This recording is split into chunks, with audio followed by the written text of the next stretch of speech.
bosses don't listen to their lies. Us poor folks haven't got a chance unless we organize. Which side What up, are sluts? you on? What's up, whores? Remarx, baby.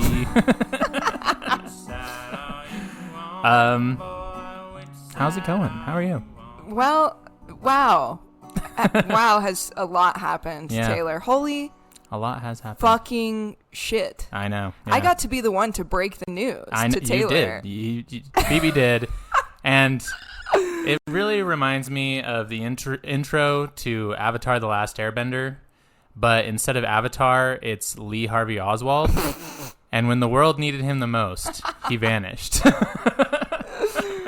Oh my god. I was literally at work and my coworker, I heard her like say something about shooting, and I thought she meant like there was like a shooting here. And so I came around the corner and I was like, "What?" And she was like, "Someone tried to assassinate Trump." And I was like, "What?" What? It's crazy. Oh my god. This is really awful news though, actually. I think we're fucked. Yeah, This is really bad. Again, historically speaking, Yeah. presidents usually garner a ton of sympathy after people try to murder them. Yeah. As- I'm sure people try to murder them. I mean, yeah, just historically, like Ronald Reagan's ratings went like through the roof after he got his assassination attempt, which, you know, also a real could have used Lee Harvey Oswald in that situation. Honestly. But yeah, you know, I mean, it's gonna be interesting. I have enjoyed the memes that are like, "Yo, Joe's got to come out as bi to one up Trump." I know. Oh my god, which is very funny. I think. Yeah. But just what the fuck, man? Yeah. What the fuck? it's so like, I don't know. Politics is such a like Politics- fucking joke, dude. Like, I know. and it's been a joke. It's always been a joke, Yeah. right? But it's just so like openly a joke right now. Like, Yeah.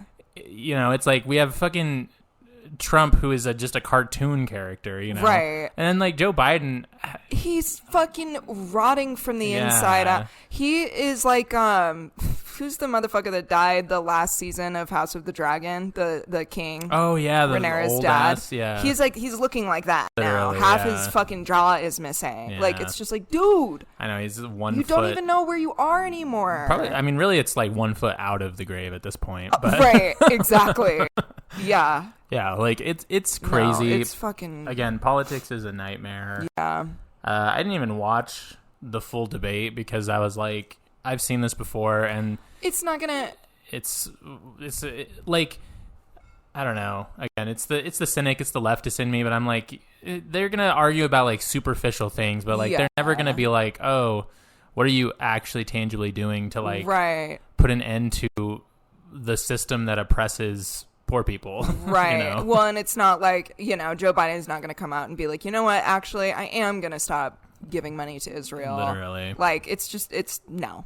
Yeah. So there's nothing new that we're going to like gain from fucking watching that aside from like stress. Yeah. Probably. Just stress and frustration. Yeah. And again, it's like the whole politics is just a meme at this point. It feels like. It's just like puppetry. It's so insane. All that being said, So- I will say I do have you know me. I love a good tinfoil hat moment. Oh yeah. Of And course. I do have some tinfoil hat thoughts about this, but I probably will save that for a Patreon episode because I don't know if I want That would to be cool. do to- that outside of a paywall. I don't know. Yeah, But that I have makes some sense. Feelings. We have feelings. We have thoughts, everyone. And I'm sure you have thoughts too. Mm-hmm. And if you do, comment them on the Instagram or something. DM us if you Literally. want to be secretive about them. Don't Yeah. send us anything weird, but Yeah, please don't send us weird things. please, but God. But if you're like, I Yeah. have tinfoil hat feelings Yeah. or something or anything, Really, Hit us truly up. anything. Yeah, we want to hear it. we want to hear what you guys have to say. But yeah, So that was, that happened. That happened. Oh, I'm Taylor, by the way. Oh, this is Phoebe. Did we say, you said this was I Remarx. think I said After it was you called the Remarx. listeners sluts, Yes, then you yes, said yes, this is yes. Remarx. True. Yeah. We're not talking about the assassination attempt Not today. yet, anyway. Not yet.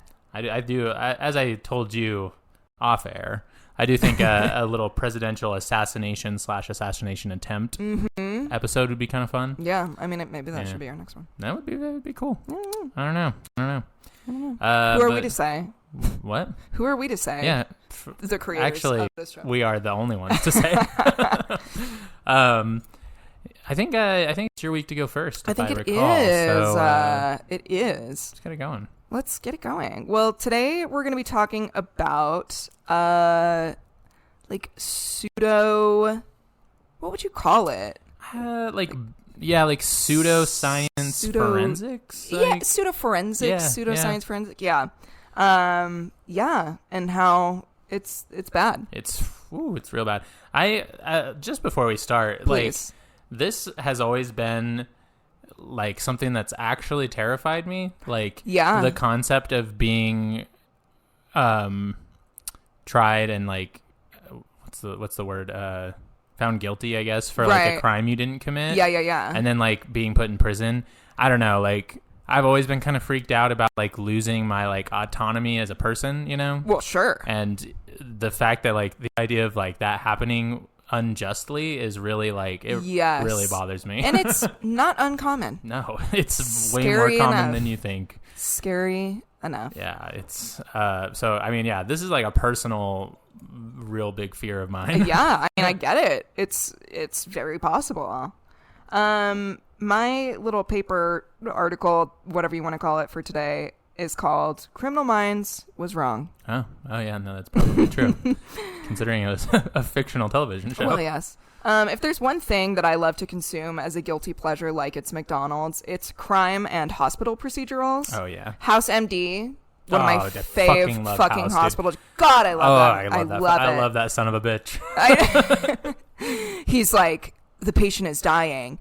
You need to block her airways so she can't breathe. House, what? Just do it, God damn it. Yeah, and then he like saves the day, and they're like, we were gonna invoke your medical license, but you saved this patient by like injecting them with heroin or something. And they're like, he's the best goddamn doctor in this place.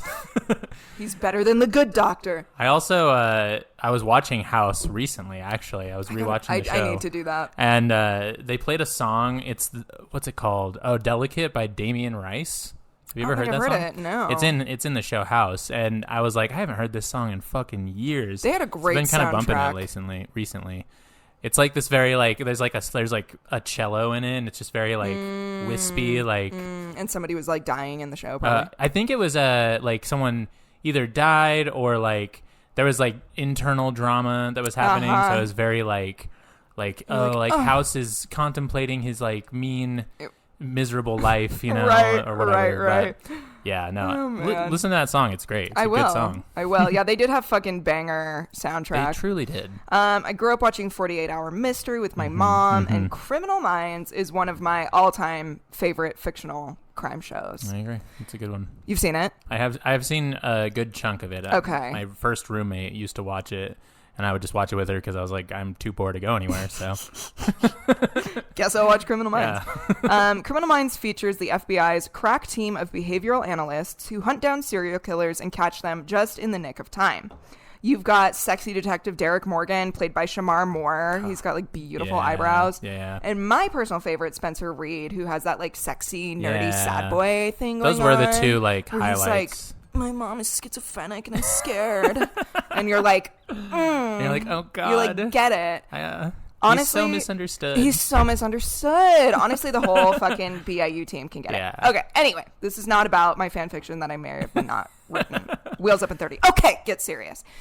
The idea of behavioral analysts or criminal profiling being used to catch killers or other criminals can date back to 1841 in Edgar Allan Poe's story, The Murderers in Rue Morgue, where the main character is a detective who uses something like criminal profiling to track down the murderer. The possible first real life application of criminal profiling was during the Jack the Ripper case. Yeah. Jack the Ripper, of course, being the notorious 1888 London serial killer who had been attributed to at least 5 brutal murders of women and possibly more. All of these women were sex workers, horribly fucking mutilated, awful, disgusting murders.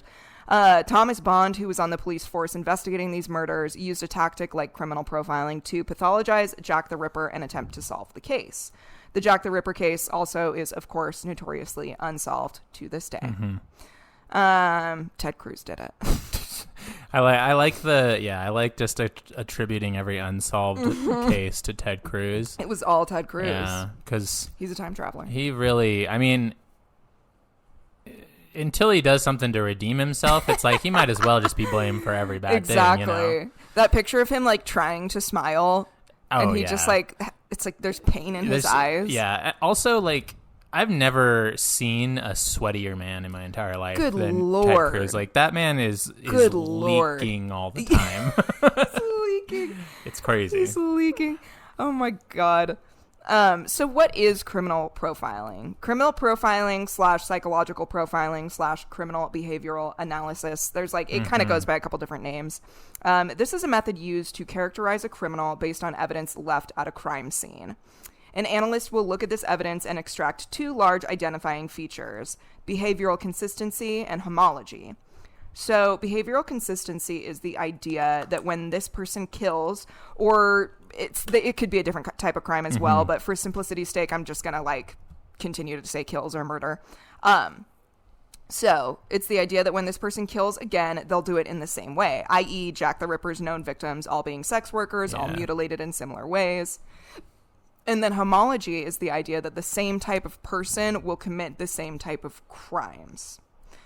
And this is where Criminal Minds or Mindhunter, another great TV show, type work comes in. A crime scene will be assessed, say again, a Jack the Ripper scene. It could be assessed from his murders that he will consistently attack sex workers, that he has a proclivity for mutilating the bodies, that he has a sense of sexual depravity, and perhaps you could even determine which hand is the dominant hand for him.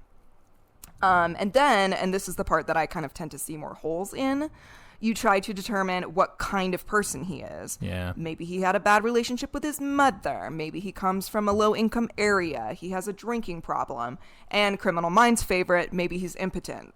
It was like, I swear to God, it was like 6 out of 10 serial killers, they would be like, and his dick doesn't work. Yeah. Well, I mean, why else would he hate women other than like he just can't fuck, right? Exactly. Like, you know, it's always so like funny. mommy issues and a broken dick. Yeah, which that's like, I mean, I know it's like, again, like it's a fictional TV show, I get it, but it's just like so indicative of like how society views like men who can't, like, again, like I guess just erectile dysfunction. They're like, well, obviously if you can't fuck, you're gonna be murdering people. Like, I mean, like if you can't fuck, then what else are you gonna do? You're gonna like, turn into a psychopath. You're gonna kill people. Like, duh.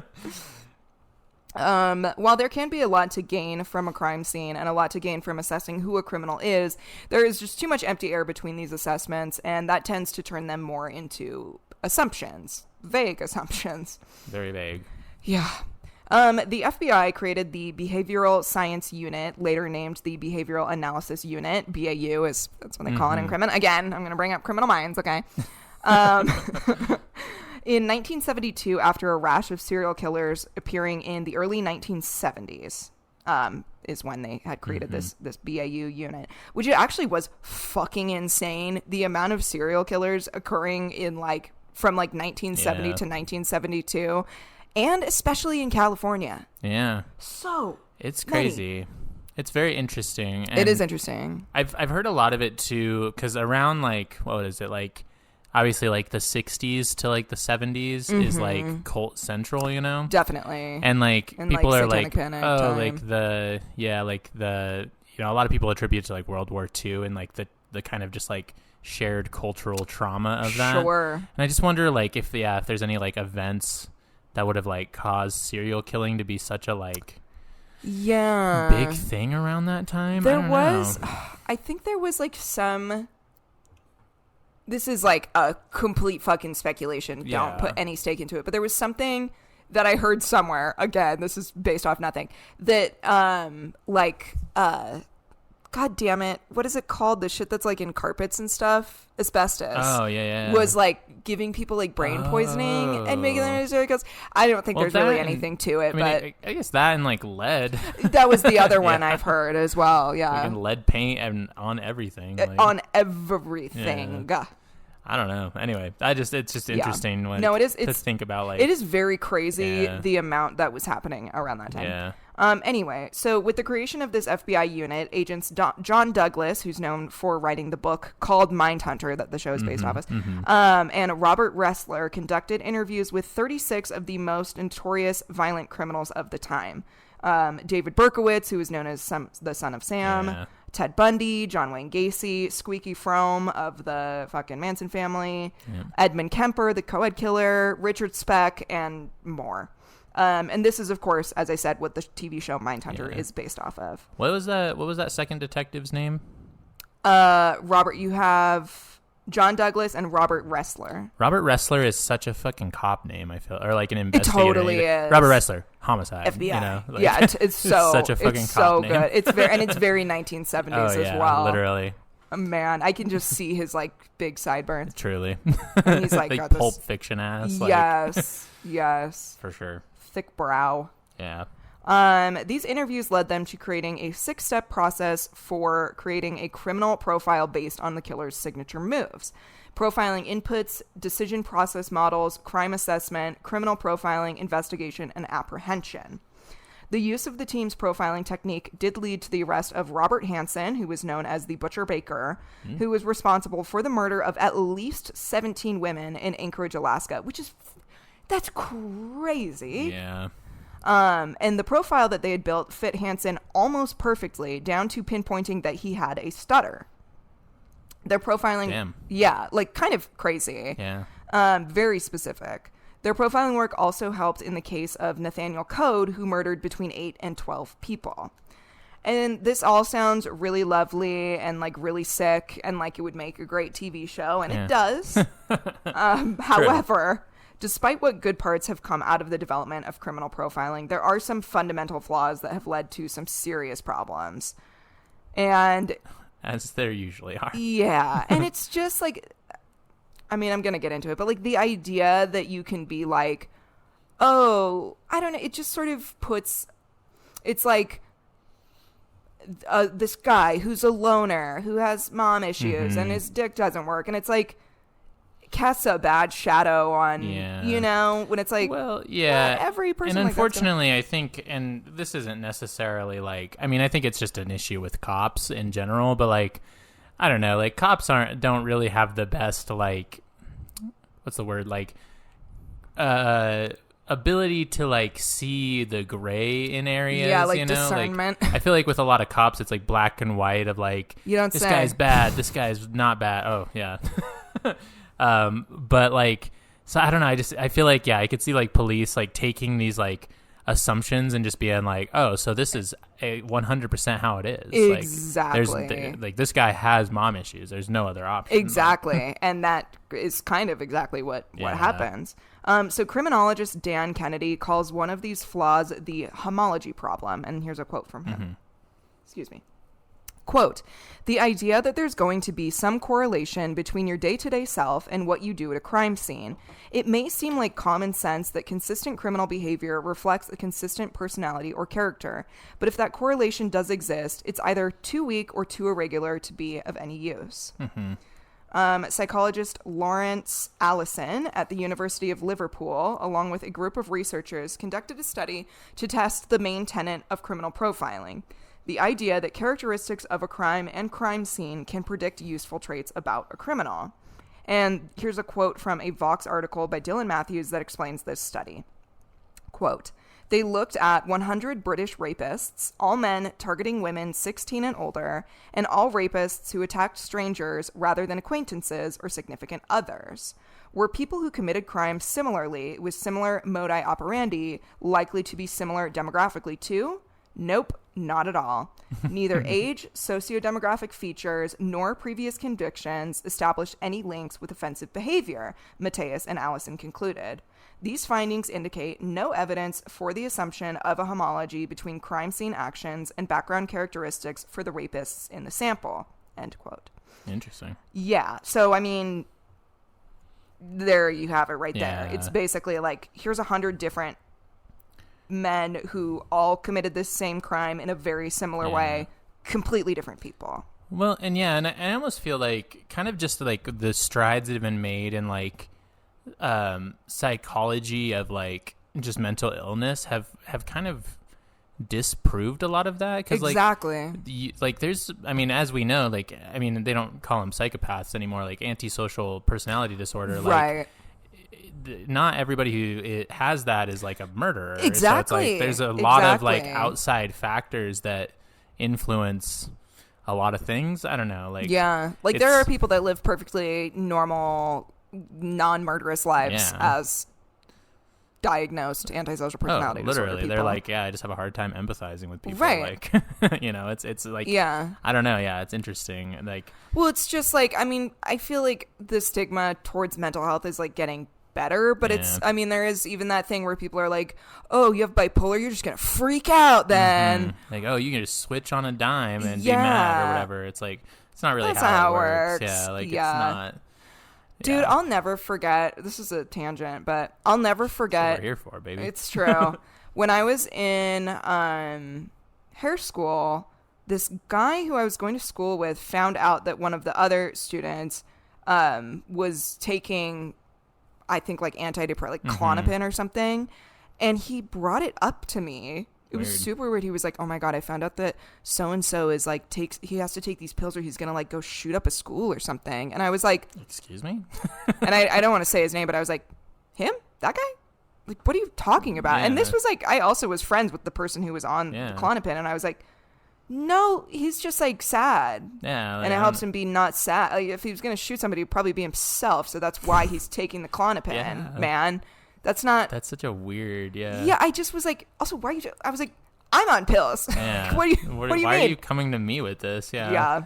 No, I mean, yeah, and it is interesting. Yeah, I feel like a lot of the like. And that was a while ago, granted. That was like 15 or something. No, 2014.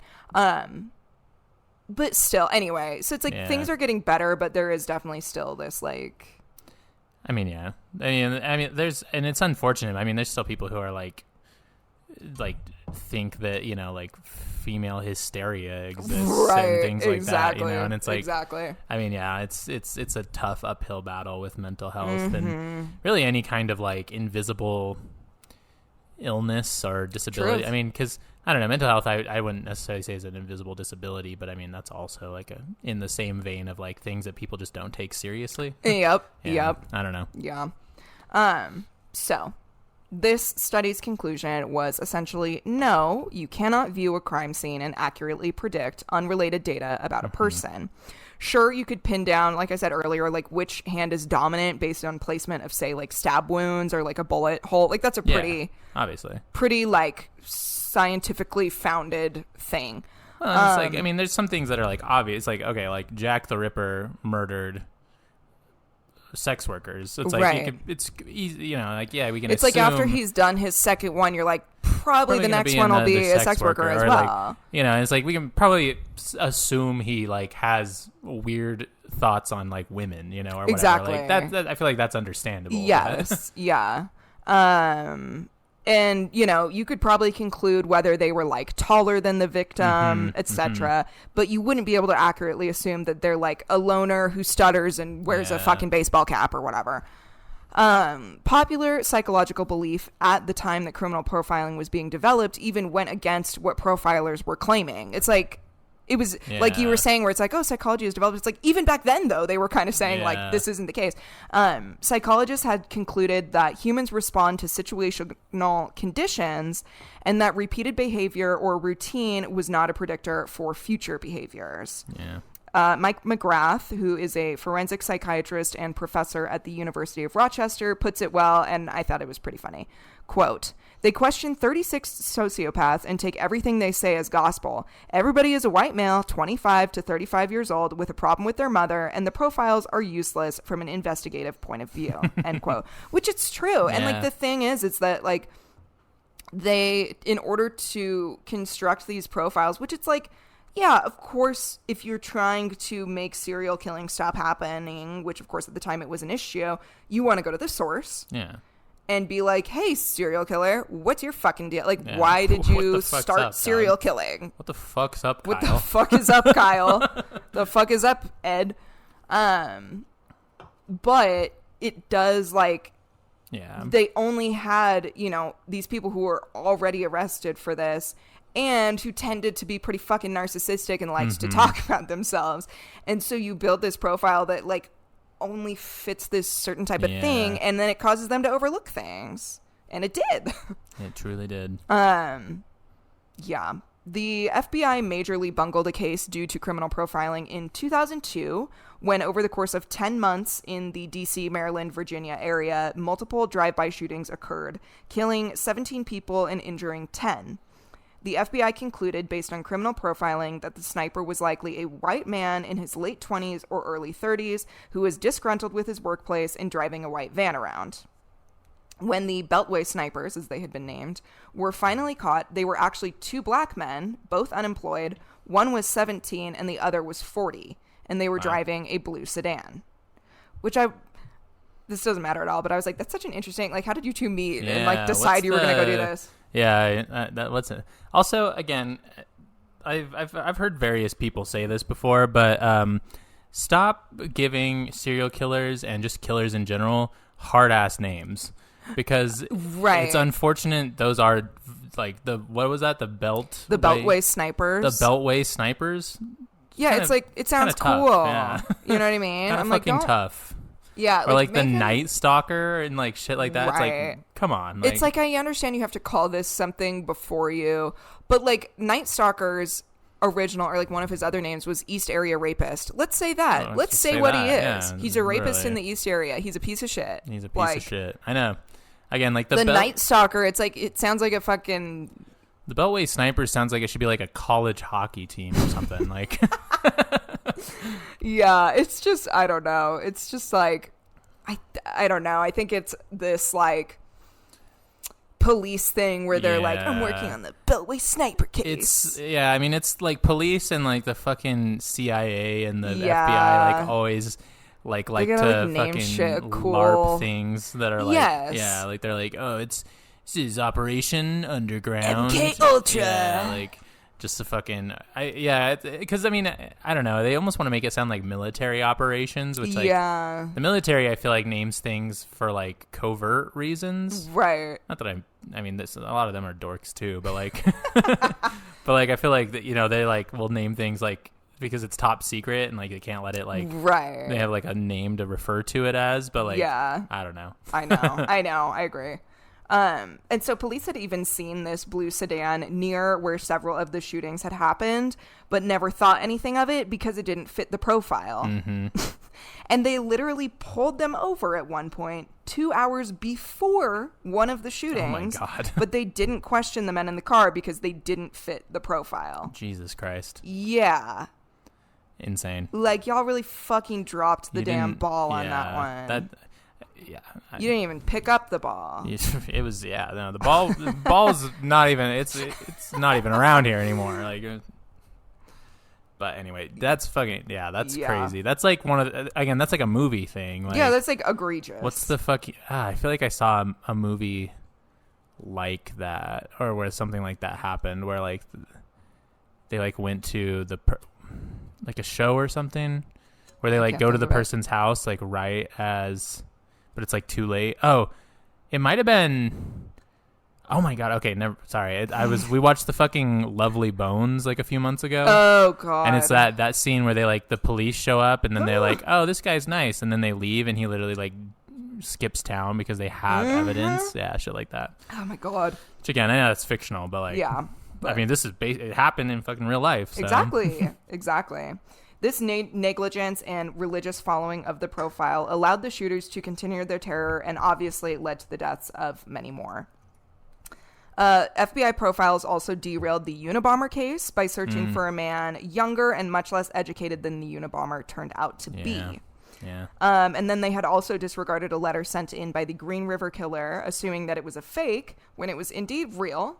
And then they also targeted an innocent man during the Green River Killer case for some time because the profilers had like assured everyone like this is the guy, and he certainly was not, and then was just harassed by police for way too long. What the police do best. Yes, they love to harass. They love to harass. Anyway, criminal profiling has led to wrongful convictions.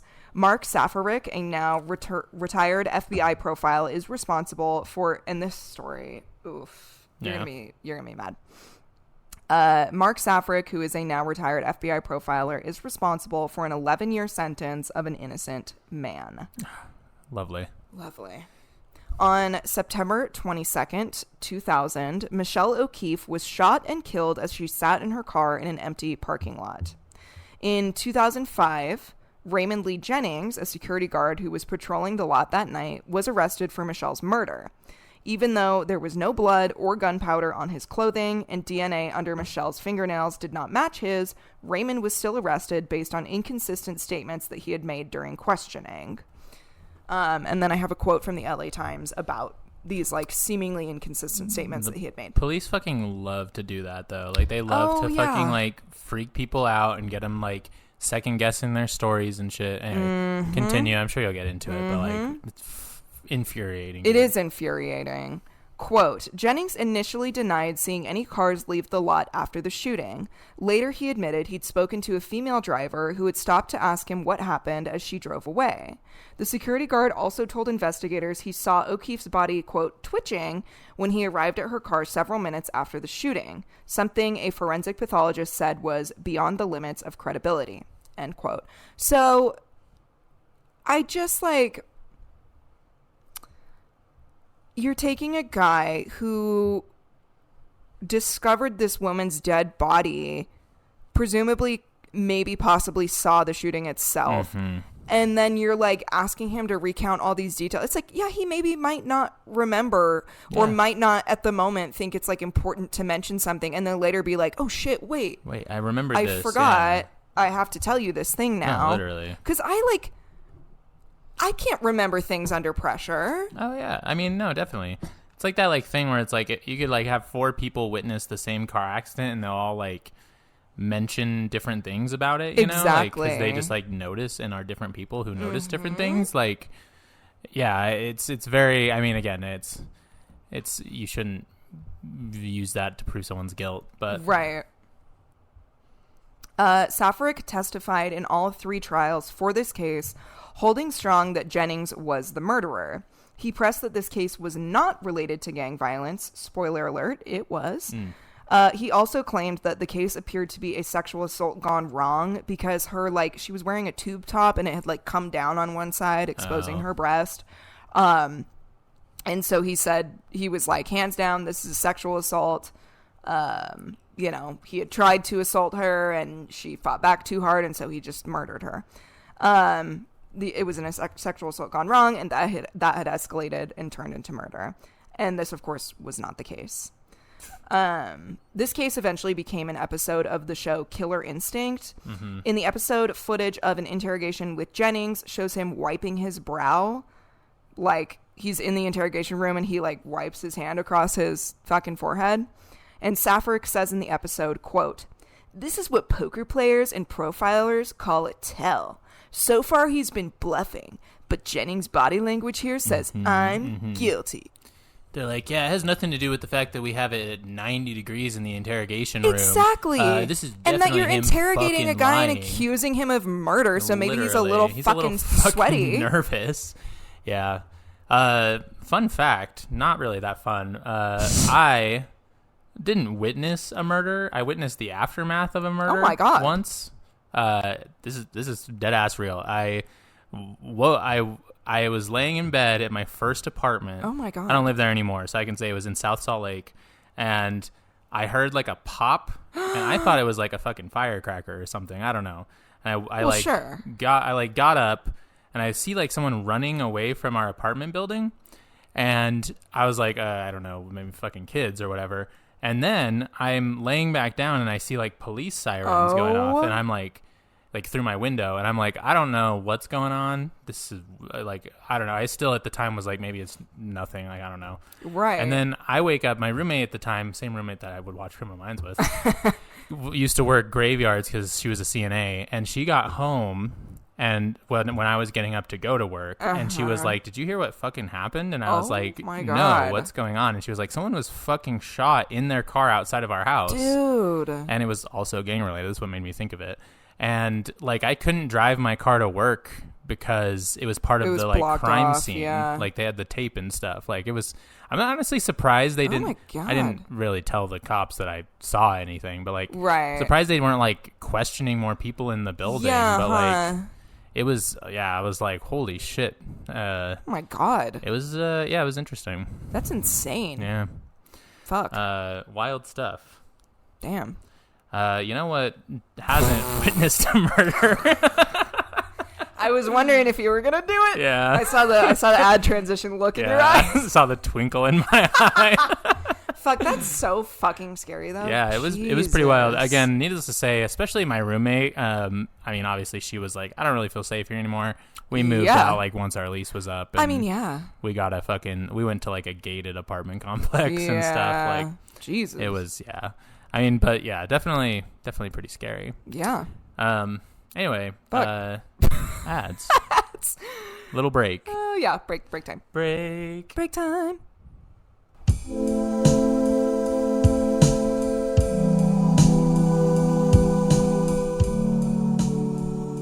We're back. We're talking about Special Agent Fox Mulder. We are. And how the only profiling he does is aliens. Mm-hmm. You know. Mm-hmm. And I respect that. I love how every single case too, it's like he's like, oh my God, there's a pen on the ground and a soft glow in the background and a clicking noise, alien. And then like Literally. Next episode, it's like there's a ham sandwich with a bite out of it, alien. Like funny. The only profile he has is alien. It's so funny too because Scully would be like, maybe we should go interview some of the witnesses of the crime, and Mulder's like, actually, I'm gonna check out this cryptid conference that's happening like across the street, and then they're like telling him about like fucking the Sasquatch or something. And yeah. He's like, Scully, I think it's Sasquatch that's been murdering these people. She's or like, whatever. God damn it, She's Mulder. like, what the fuck? He's like, I'm gonna go talk to what was the guy from Ancient Aliens? Giorgio something. Yeah, he's like, I'm gonna go talk to Giorgio. But I do love the fucking like lone gunmen in that show. The like dudes that like help him like figure stuff out. Yeah, well, yeah, it's Deep literally Throat called and then Deep Throat. Yeah, it's so funny. I think the Lone Gunmen actually had a show, but it only lasted like a season. But they had their own show. I'm pretty sure. Spin-off. Yeah. So I wonder if it was good. Interesting. I need to rewatch X-Files. God, I love Oh, X-Files. it's so good. It's so good. Those slutty like promotional photo shoots they did. I know it's too good. I know. I love like fucking bring back the 90s pantsuit like for women, right? Dude, because Scully's fits she's kind of dripped up. Iconic. She's kind of dripped up. I will say, you know who matches her freak of pantsuit drip is Siobhan Roy from Succession. Okay, her like power suits. Love a power suit. Yeah. Truly. Yeah, she's looking good. That's my dog's name. True. That's what she's named after. She is literally from Succession. Absolutely. I have an obsession with the show. Okay, so we're talking about this profiler, Safaric, who fucking basically imprisoned this guy, Jennings, for years. And this whole case turned into an episode of Killer Instinct. And he was like, oh, he wiped his brow, so he's fucking guilty, right? Okay. Mm-hmm. At the end of the episode, Safaric slams Jennings, saying, quote, like other killers I've known, he's also arrogant and narcissistic. He's arrogant and narcissistic? Interesting. Reminds you of look at a mirror, pal. Yeah. Fatal traits that led to his demise. This was all his doing. Ultimately, he was responsible for it. This dude like knew that this was going to be like on TV because he was definitely trying to like Yeah. Or, well, I guess, did he say that in the, like, I think show? he was, like, being interviewed for the show, Okay, but still, yeah, he was, like, practicing that line in the fucking mirror. He was fucking, he planned out what he was going to say. He's like, this is going to sound so bad. This is going to be so hard. It's going to be so fucking cool, dude. Oh, my God. It wasn't until 2016 that the real killers were found. 17-year-old Victoria Richardson and 18-year-old Andrew Stewart, both members of the Bloods. Raymond Jennings was released from prison after 11 years and went on to marry a woman that he called his, quote, twin flame. So I'm glad that he got at least eventually a happy ending. For sure. Safaric was interviewed after Jennings' release and asked how he felt about jailing an innocent man. Safric states that after all 3 trials, it was revealed to him that investigators had apparently not interviewed all witnesses at the scene. He says that had he known this, he may have testified differently. But then he goes on to press that he doesn't think that new information would have led him to a different conclusion, and that he still doubts Jennings' innocence. Wow. And he says, quote, Jennings has a lot of problems that were never explained and are still very, very problematic. And it's like, dude, why are you still... We found the killer. Yeah. Like, why are you still... Well, it's like, trying to do this. Lots of people have fucking issues, dude. That doesn't mean they are murderers. Like, right. I just feel like he just doesn't want to admit that he was wrong. No, that's exactly it. God, it's like, drop it, dude, and just admit that you fucked up. Yeah. And like, I don't know, yeah. He's just like kind of a fucking asshole. Yeah. Criminal profiling is a deeply flawed technique that relies on a profiler's inherent biases to identify who they may think a criminal is. This, of course, I typed this weird. This, of course, like many other facets of the justice system, leads to the disproportional arrest of black people for crimes that they didn't commit. Of course. Of course. In 1992, both Levon Brooks and Kennedy Brewer were arrested for the same type of crime. Weirdly enough, in the same county, several months apart, both of their girlfriends' daughters, both 3 years old, were sexually assaulted and then killed. Both of these men were arrested because they fit a certain profile. They're both black, and they were both the boyfriend of the mother of the daughter. However, almost 20 years later, DNA evidence revealed that it had actually been the same man who committed both crimes. Oh, Jesus. And this man had been a person of interest in both cases, but it was overlooked because Levon and Kennedy, quote, fit the profile better. Fucking horrific. Yeah, that's fucking terrible. And again, absolutely a nightmare. Literal nightmare for me. Like, well, and it's like, I don't know. I understand, like, you don't want to always string similar cases together to try to build, like, some sort of, like, serial killer or serial rapist profile. But, like, this is, like, it's literally in the same county. It's the same, like, 3-year-old girls, same kind of thing done to that. Like, I don't know. Maybe look into it a little bit. Instead of just being like, well, these guys are black and they're the boyfriend of this woman. So obviously they did it. Yeah. In 1991, Huey Burton, 16 years old at the time, arrived home after school to discover his mother had been stabbed to death. He was taken into custody and interrogated for hours. Police harassed him in the interrogation room, threatening him, attacking him in an incredibly, not physically, but like, you know, mentally attacking him in an incredibly vulnerable position, and eventually got him to falsely confess to his mother's murder. False confessions are actually more common than you would think, and that could be a whole other episode. Literally. Few things like piss me off more. I mean, we slightly got into it earlier about where it's like, especially somebody who has witnessed a fucking murder, especially if you're 16 and it's your mom, dead, like, Jesus. You are not going to be in the correct, and you're 16, you're not going to be in the correct mental state to give a good fucking, like, witness report. And then on top of that, these cops already are just assuming that it was this kid, and so they're like bullying him into a confession. There's actually a book that I read. This was years ago. I think I was like 18 or younger when I read this book. So if it's bad, I'm sorry. I don't remember. It's called The Rag and Bone Shop, and it is about this kid who was harassed into giving a false confession for murdering a little girl. And it's really good from what I remember. And it just like, it like put me down this rabbit hole of like learning about false confessions and how often they happen. It's fucking insane. Crazy. And actually, a TV show that is based on a true story. Let me make sure. I believe it's called Unbelievable. It's on Netflix, and it's called Unbelievable. It's on Netflix, and it's a scripted show, but it's about this girl who, she reported that she had been raped, and the rapist had like taken he put her ID on her stomach and took a photo of it. So she reported this, and she was like kind of a troubled teen at the time, and police harassed her into recanting this like case that she was building. She was like, they like harassed her until she was like, you're right, I did lie. And then this happened again because this guy was a serial rapist. He did it to somebody else, and it was in the exact same way where he had taken a photo with the ID on her stomach, and then they were like, wait, you lied about lying? And then it became this whole thing. Yeah. Anyway, if you want to watch that, or I'm sure there's like a documentary about like the actual thing, not a scripted thing, or read about it online or something, but it's really interesting. And again, it's just this like fucking police harassing people because they like want it to fit a certain picture that they have of like what something should be.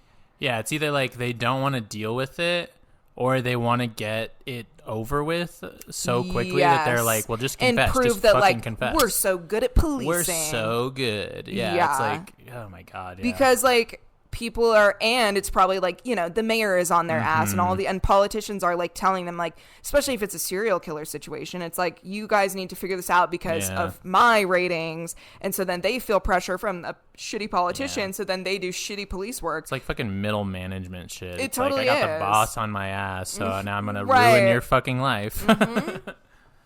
God, yeah, it's and insane. Mislead like an entire, you know, town or city or whatever of people who are terrified for their lives.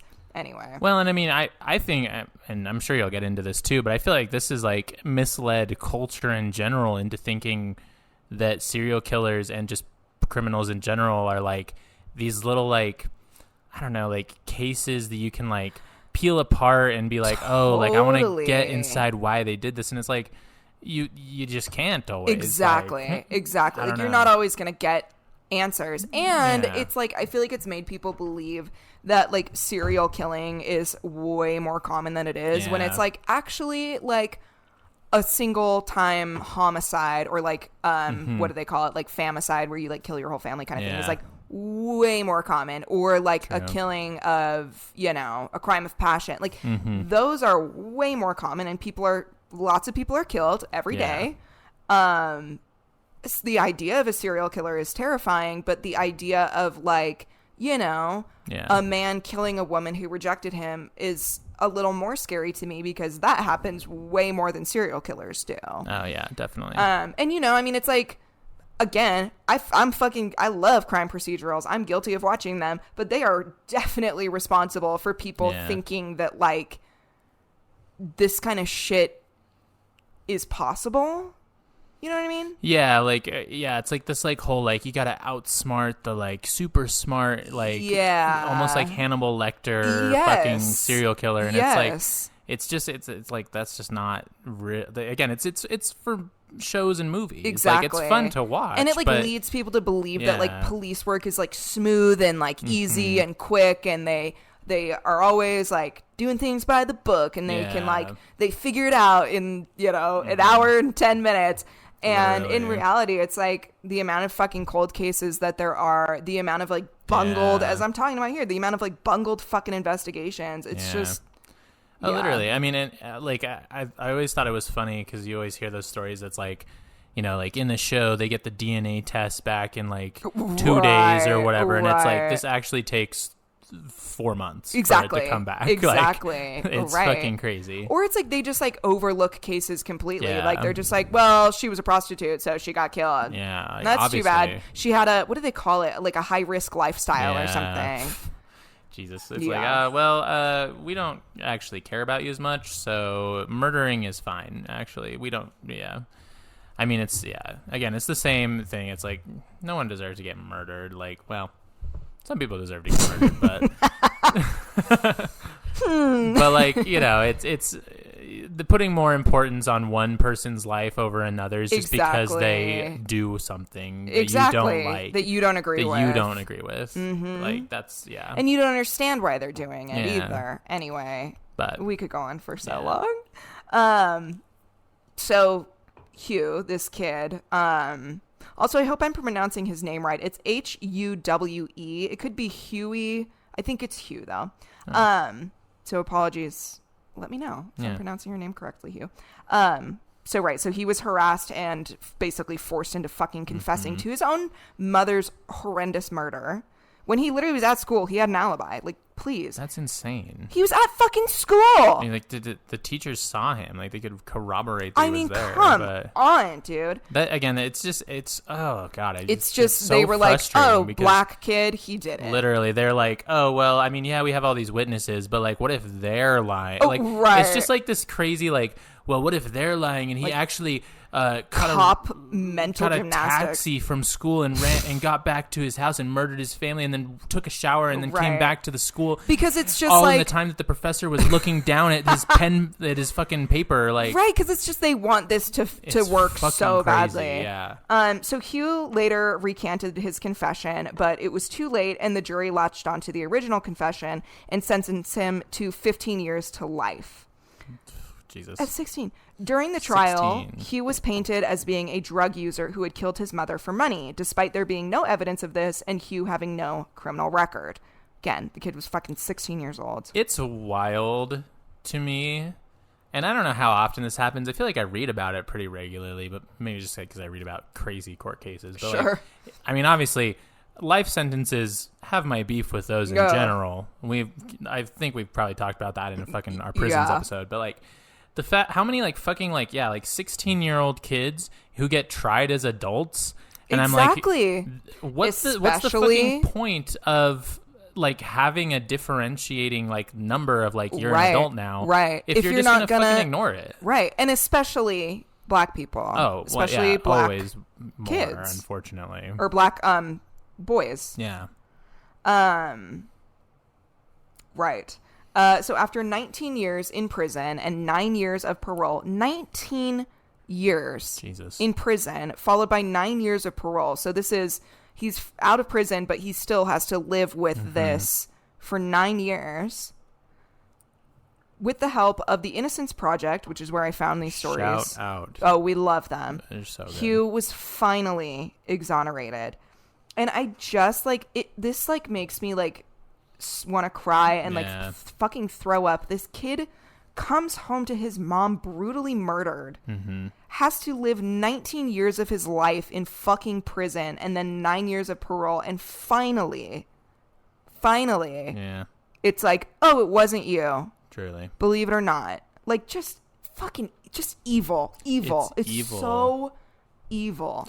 And it's, again, it's, and then like I mean I get, like, obviously, like, societies aren't perfect, like there's it's gonna be impossible to eliminate 100% of this, but like in such a case where it's so obviously like detectives just being shitty, like it's not even like like this is weird, it's like he had a fucking alibi, like you are, and he was 16 years like, fucking why like is your first assumption that the 16-year-old murdered his own mom? Why is that your first assumption? I know why, because he's black, but racist. Like, Jesus. Anyway, a quote from the Innocence Project outlines just how unfair the justice system is. Quote, "Black people account for 40% of the approximately 2.3 million incarcerated people in the U.S., which is an insane number on its own, and nearly 50% of all exonerees, despite making up just 13% of the U.S. population." So 40% of the 2.3 million people in U.S. prisons are black, and 50% of people exonerated of crimes that they went to prison for are black, despite 13% of the U.S. population being black.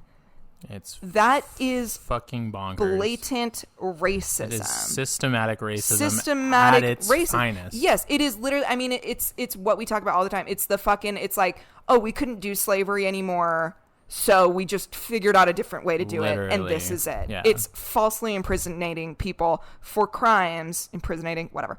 I'm mad.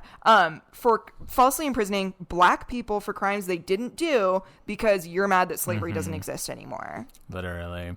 And like, you know, I'm sure we've talked about it before, but it's like, how many fucking black people are in prison for like marijuana charges when you can go and buy it at stores now? Like, it's fucking crazy, dude. No, like, it's so insane. Yeah. Free all fucking people charged with a marijuana charge. There's no fucking reason for them to so like absurd. It's absolutely crazy. Absurd. Anyway.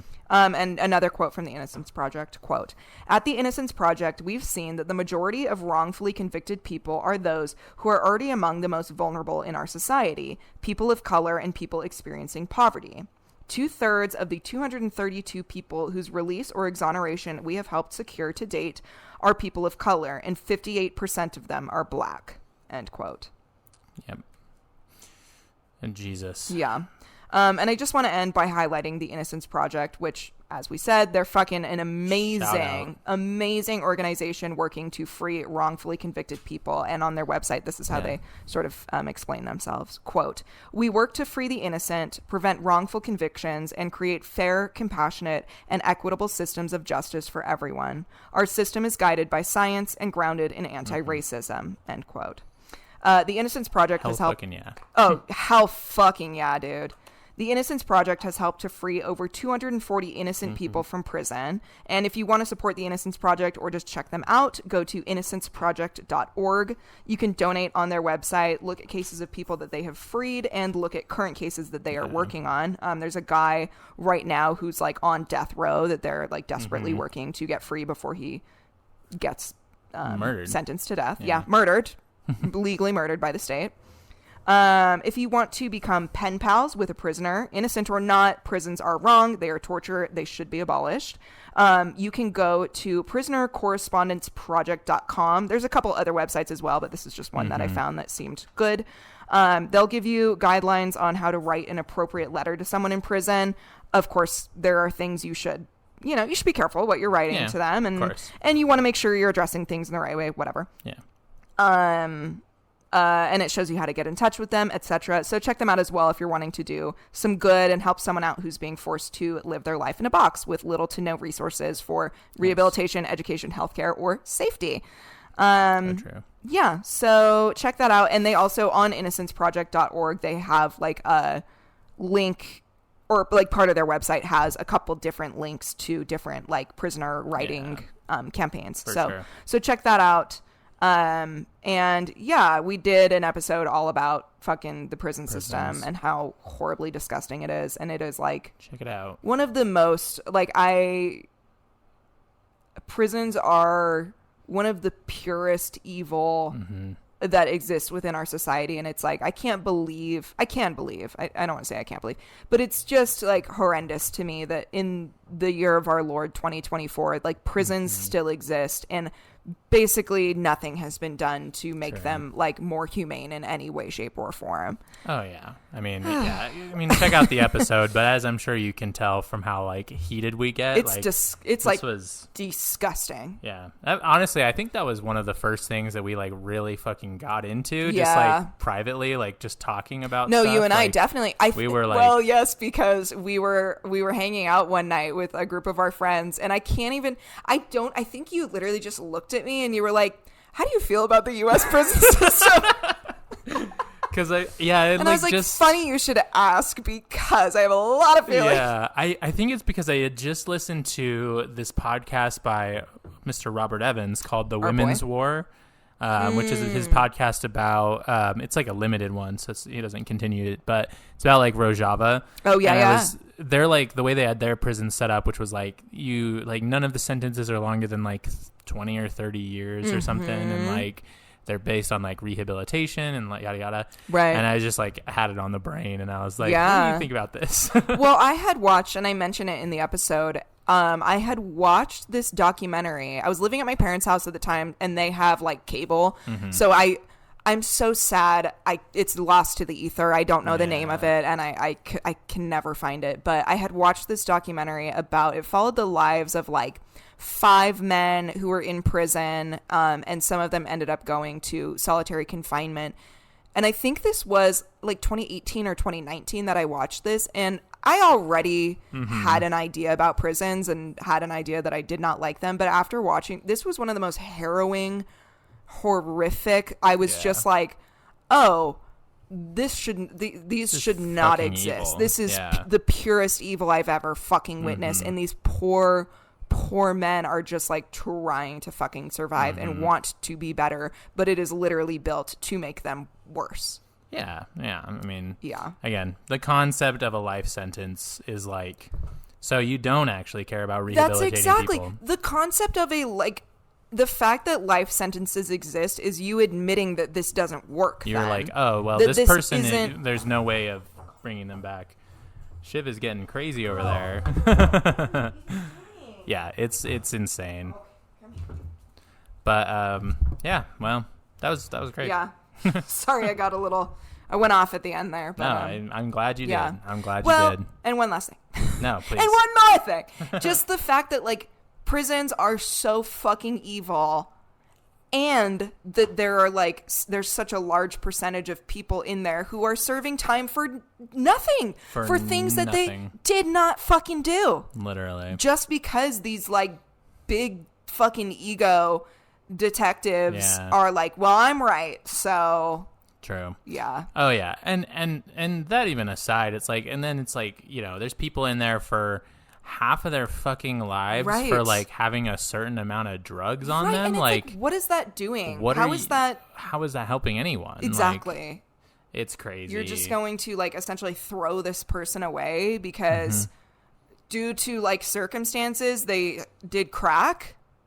Okay. Yeah, that's basically what it is. Like, we don't want to deal with you. We don't want to see you. We don't want to try to help you. So we're going to just put you in a box for the rest of you're poor, most or of your life. You're a person of color, or you're marginalized in some other way, and we don't want you to be a part of our society. Literally. So here you go.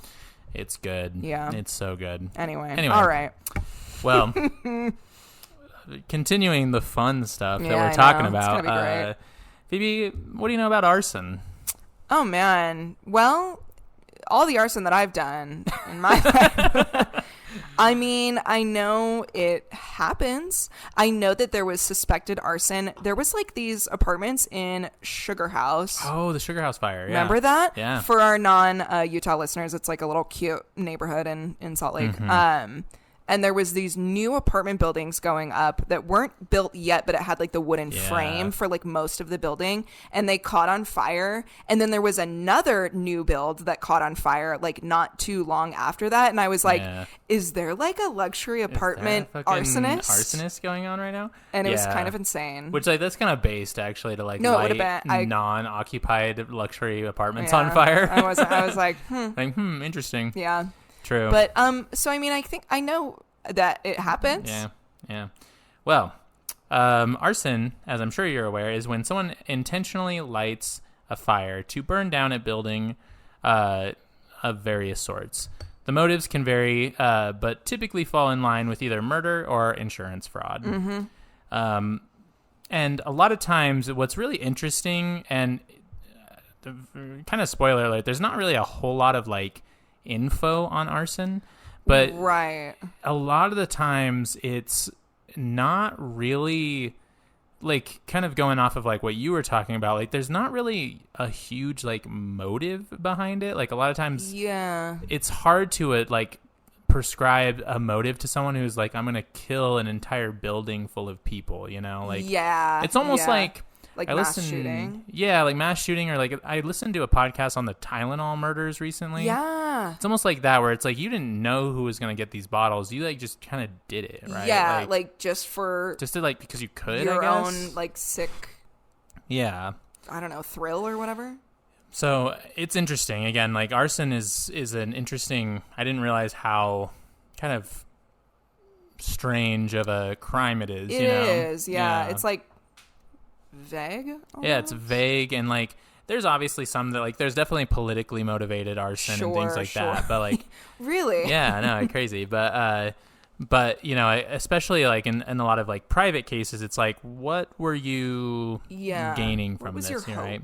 Like in cases where it's actually arson, right? But we'll talk about that. Many methods have been employed by investigators to solve arson cases, and spoiler alert, most of them are wrong and fake and bullshit. What a shock. I know, crazy. I would like to start my little article, which I named Burning Down the House. I had guessed it was We Didn't Start the Fire. No, that would be honestly a good one, but I was thinking of I'm Burning for You by Blue Oyster Cult too. I'm burning. Oh, I'm yes, burning for yes. you. Yeah, that one. There's a lot of good songs about fires happening. Burning happening, yeah. Just in general, burns. Yeah. But yeah, I'd like to start my story with the story of Cameron Todd Willingham. Todd was sentenced to death in 1992, and he was just 24 years old when a fire broke out in his home, and investigators came to believe that he started the fire to cover up the abuse of his wife and 3 children. His 3 children were killed in the fire, while his wife was reportedly out shopping for Christmas presents for them. Oh, my God. So very, very sad, but we will return to his story later. The modern study of fire and fire science, as they call it, began in the 1970s when in 1973, Nixon's administration released a report called America Burning, which, hard-ass name aside, again, hard name. They always got to do it. Yeah. The report estimated that $11 billion in damages are caused each year due to fires, and 12,000 lives were lost.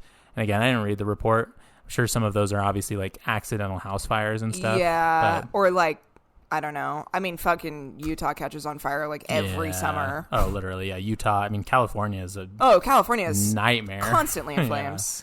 But so the numbers actually were very inflated at the time, but this convinced Congress and various institutions to begin funding fire research, which was, the investigation of fire, how it works, more scientific stuff about fire. Sure.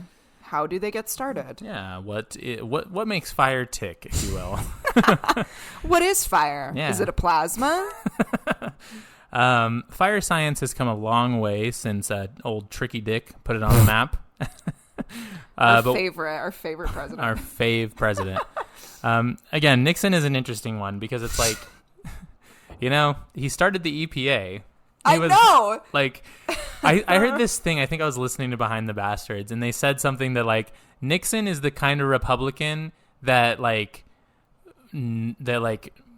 Republican leader that like most of the Republican people in our country like think Republicans are, where they're like this kind of like balanced, like, oh, I'm kind of conservative, but like I'm willing to like figure things out. Yeah. But none of the leaders are actually like that. Exactly. Yeah, it's interesting, and obviously Nixon is also a piece of shit. But yeah, amen. Yeah.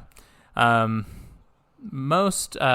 so one thing that has come far, has made strides is fire science and how fire works, and like things you can kind of tell from fire. But one thing that has not come far is police officers.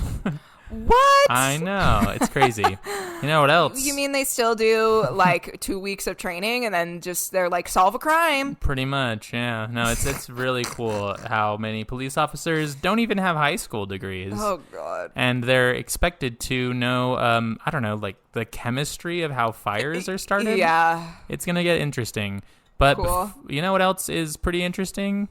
This break. This empty airspace. An empty that airspace. Might not even be an empty space. It might you'll get to listen to a jazzy tune that Taylor created. Yeah. And then back to us. True. Our sweet, sweet voices. Again, once we hit 1,000 subscribers, y'all. Yeah. We'll get some ads. You can, participate in fucking consumerism on our podcast. You're everybody's favorite thing. Yeah, no, I mean, we're known here for loving products as well as services. Absolutely. Yeah, no. And, maybe we'll be lucky enough to, like, get a funny Ryan Reynolds Mint mobile ad or something. Right, and that would be cute. Yeah. That would be, like, fun, kind of boots. Yeah. Or like a NordVPN or, I mean, yeah. Chumba Casino. Oh, dude, I want a Chumba Casino ad so bad. It would just be ironic, too, because gambling's illegal in Utah. But, oh, that's true. Yeah. Huh. Well, anyway. It is pretty funny. Anyway. Chumba. Chumba. I hope that's... Chumba. Can we legally do that? What, the Can thing? we, like, sing their thing? I guess that's fine. I don't think it would be an issue, right? I mean, I guess we're doing free advertising for them, so they should be so grateful. Yeah, wow, Chumba, we're helping you out. Oh, anyway. Ads, maybe.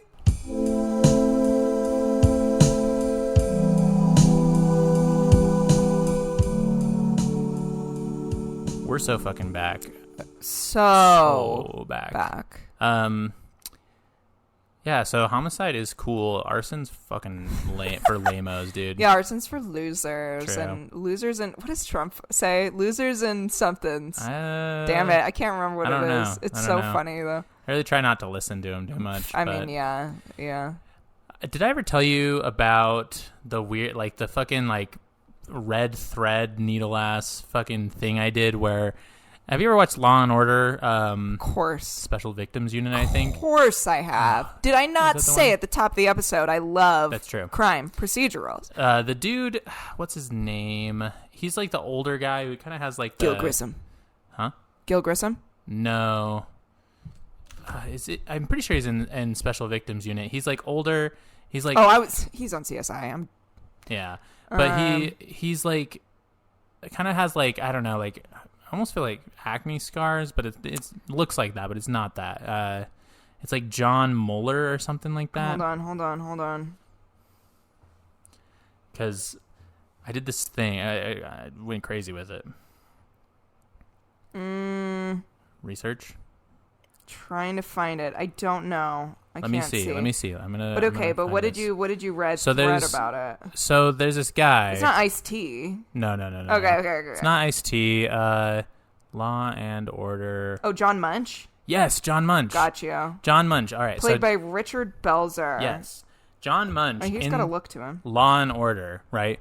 That character, John Munch, has made appearances in like 13 other shows that span across like different networks, and he was in a show before Law and Order called Homicide, and in Law and Order he says that he was going to retire from Homicide, but then came back to the force but it's the same character, John Munch. It's the John Munch cinematic universe. Exactly. And he was in the X-Files, and then that led me down this whole fucking rabbit hole where like the fucking cigarette smoking man smokes the specific kind of cigarettes called like Morley's. Yes. And a pack of Morley's appears in Buffy the Vampire Slayer, connecting those two worlds. And then I was just like going the fuck off on like all of these TV shows that are interconnected. You've done this before with something else, and I can't remember what it was, but you sent me, this was like in 2020 when we had that group chat. Yeah. Or maybe I think you started it in the group chat, and then you were like, nobody else cares about this. I'm just going to send this to Phoebe. And you sent me like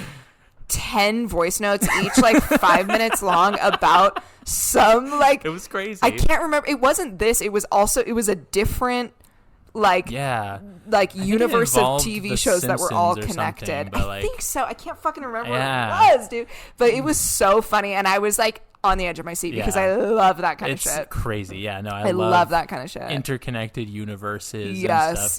Honestly, I don't like. Well, I shouldn't say I don't like it. I quite enjoyed some of M. Night Shyamalan's fucking movies, you know. Mm-hmm. But I will say I was flabbergasted because I've watched Unbreakable, I think is the name of the movie, with Bruce Willis and Samuel L. Jackson. Okay. It's like a pseudo superhero movie. Got it. That he did. And then when Split came out, which we were all at the very end, it ties back into Unbreakable. I have heard that. And then they did this other one, Mr. Glass, which I heard wasn't that good. But yeah. But like I was like, holy shit, because I remember watching Unbreakable when I was like a kid. Yeah, it was crazy. M. Night Shyamalan really fell off. Oh, it's unfortunate. He really fell off because obviously Sixth Sense. Come on, it's a classic, dude. It's a classic. And I gotta say, The Village, I really love The Village. I do too. The twisteroo in The Village, I was like, holy shit. And again, I know a lot of people shit on The Village. But like I feel like, and maybe I was just a child when I watched it, but like I feel like I had no fucking clue what was coming. No idea. Like, no idea. You know, there's like people point out like plot holes and stuff, but like I'm like, I don't know. It would fucking surprise me. I don't know. I maybe could have guessed that like the monster thing was fake, but I had zero idea that they were like living in the real, like in modern days, times, just like hiding in their own little crazy shit. Lady in the Water, ass. Oh yeah, I mean, I even like. And what was the one where like the grandma and grandpa are like scary? Oh, The Visit. Yeah. Trash. The also acting trash. in that film, I'm like, are you trying to be silly? Yeah. Is it like, are you trying to be like kind of funny? Like, I don't know. I couldn't tell. I mean, and we don't even talk about the Avatar: The Last Airbender adaptation. Don't even bring it up around me. Yeah, I mean, it's bad. But like, Signs was okay. I enjoyed Signs. Yeah. I did enjoy Signs. Yeah. Rewatching it when I was a child, it scared the shit out of me because I was very afraid of aliens when I was a kid. That's why we need Fox Mulder. Exactly. He's the only one who can protect us. I won't go too far into it because we do need to get back to the fucking root of this episode. But there was one time that my dad did convince me that he was actually an alien. I was so scared that I started crying. Kind of rude. My dad's a rude person. I don't like him. But yeah, I was terrified of aliens. So Signs scared the shit out of me. But then when I rewatched it as an adult, I was like, this is very religious. Yeah, it was interesting. Like weirdly religious. Yeah. Very strange. But anyway, back to arson. So most arson investigators are appointed and don't have any formal training in chemistry or physics. Oh, good. Yeah, which is great when you're dealing with something that is kind of required for, you need chemistry and physics. You would think, yeah. Yeah. The training for the majority of investigators is also on-the-job training from mentors and more tenured fire investigators, which, as you can imagine, pours gasoline on the perpetual flame of myths and falsehoods, pun intended. That was nice. That continue to persist in some ways to this very day. In 1982, we saw the introduction of accelerant detection canines, there's like a lot to be said about dogs who like sniff anything out, like whether it's drugs, I mean, that's a whole other like pseudo forensic thing on its own. True. Like I've heard, I don't even remember where I heard this, but like it might have been Behind the Bastards too, actually. But like if you don't look at your like vehicle when there's drug dogs sniffing it, like because a lot of times the dogs are looking at you. To see your reaction. And if you're like nervous, they're like, well, there's drugs. There it is, yeah. Mm-hmm. So it's like if you're ever, pro tip, if you're ever being investigated and there's drugs in your car, don't look at your car when you're talking to the cops. Yeah. Or just in general, even if there's not. Don't talk to the cops. Don't look at the dog. Yeah. Try to avoid cops pretty much whenever. Yeah, I mean. But try your damnedest. Yeah. But the real issue arose when investigators would present the possibility that a dog found an accelerant in court without having the area tested by proper labs to see if there was an actual accelerator involved. Cool. So they'd basically say, oh, well, the dog thought there was an accelerator here. So there you go. And they'd present that in court. Oh my God, dude. It's like, what happened to things being, God damn it, what's the damn word? Innocent until proven guilty? It's like admissible or whatever. What happened to that? What happened to like... True, anecdotal evidence? Like yeah, is that not... Oh, the dog got excited for a sec, so... obviously. Obviously there was gas. Even though I did nothing else to prove this, the dog like thought there was. So my dog told me. And just even like Son of Sam. Worse, literally. Even worse, if a lab was brought in and confirmed that there was no accelerator there, and the dog's supposed findings would still be presented in court and potentially could sway jurors into believing that arson was more likely than it truly was. Yeah, of course. So they'd say like, oh, well, we didn't find any accelerant. However, this dog really smelled gas on this portion. And again, it's like... Dogs have great noses. They're not that good. They are unpredictable. They also aren't. They can't tell you like. No, like you can train a dog you can train a dog to do incredible things. You can train a dog to sniff when your blood sugar is low, or high or whatever. If you're like diabetic. Dogs are incredible. You can train them to do incredible things. Mm-hmm. They are animals with their own personalities and their own motives, and they are unpredictable, and they will do things sometimes for literally no reason. Exactly. Yeah. If you had to guess, again, this was introduced in 1982. If you had to guess when they stopped allowing this evidence to be presented in court, when would you guess? Oh, God. May not be as bad as you're thinking, but... 2000. Close. 1996. Yeah. So there was over 10 years, 14 years to be exact, where this was allowable in court. Cool. Jesus. This is something that still continues to this day. And obviously you can't allow it in court, but, accelerant detecting canines are still used. Which it's like... Again, it's... If it's not very accurate, why are we... Exactly. Another common myth... Give those dogs to a good home, for fuck's sake. Another common myth that has been spread around is the concept of fast fires. and how that can point to a case of arson. There are specific markings that a fire can leave if it burns quicker than other fires, like certain ways that the black marks from fires and like ash will hit a surface if it's burning faster. Sure. And if a fire, so if it's burning quicker, and this will often lead investigators down a path of assigning arson to a case that wasn't arson at all. This line of thinking completely disregards any of the potential unknowns of the fire and the surrounding area, right? Like what items or materials were around the scene when the fire started. It does not always immediately mean that an accelerator was used on purpose. And again, I mean, I think I say it later on in here, but like arson's difficult because all of the evidence is kind of gone. It burned in a fire. Right, exactly. Exactly. So it's like it's hard to say, like, again, like a fire breaks out next to your stack of newspapers, it's going to look like it's going to burn a lot faster than if a fire breaks out on like your kitchen counter or whatever. Exactly. It's, And now all of those newspapers are burned up into tiny pieces that are not, it's just ash. It's not a newspaper anymore. You're not going to know. So you're not going to know that there was newspapers there. True. Probably. Yeah, you most likely won't be able to tell that there was a stack of newspapers. And again, it leads a lot of investigators to be like, well, there had to have been an accelerant because look at how fast it burned. And I just feel like so much shit in the world is so flammable now. Truly. I feel like everything is like flammable as fuck these days. Make things less flammable. Please make America less flammable again. It's like everything is just coated in a microplastic, so it's just like poof, everything just explodes into flames like immediately. You know what my boomer take of the day is? I love it. You know what? Trucks, and specifically like industrial trucks, have gotten too big. All right?